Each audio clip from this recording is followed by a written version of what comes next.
Narsingi police station limits లో పుప్పాలగూడ గ్రామ panchayat limits లో ఇది ఒక వాడి వదిలేసి వెళ్లిన స్టోన్ క్రషర్స్. ఈ ఏరియాలో పైన గుట్ట మీదకి పిల్లలు కొంతమంది సన్ రైజ్ చూద్దామని వచ్చి కింద బాడీ ఉన్నప్పుడు చూసి పోలీస్ స్టేషన్కి ఫోన్ చేయడం, మన పోలీస్ ఇక్కడ రావడం జరిగింది.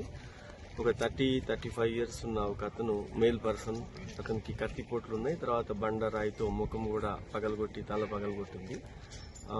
ఆ బాడీకి చూసి దాన్ని మనం ఇన్వెస్టిగేషన్ స్టార్ట్ చేసిన తర్వాత 60 మీటర్స్ దూరంలోనే ఇంకో పక్కన ఒక ఉమెన్ బాడీ కూడా ఉంది.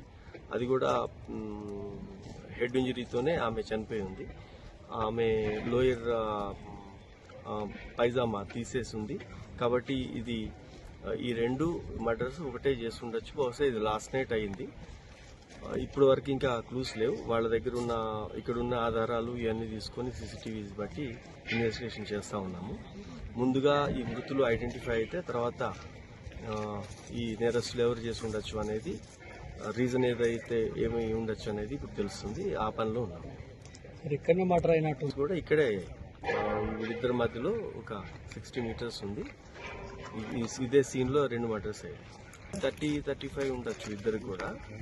ఈ మనిషిని మేల్ పర్సన్ కి చేతి మీద ఒక టాటూ ఉంది, ఓం అని. తర్వాత ఆ గుర్తులు ఇవన్నీ పెట్టి వర్కౌట్ చేస్తున్నాము. ఇతను కన్స్ట్రక్షన్ కంపెనీలో ఏదన్నా ఒక లేబర్ చేస్తుంటాడు అనేది ప్రాథమికంగా బట్టలు షూని బట్టి ఒక ఐడెంటిటీ ఉంది అతనికి.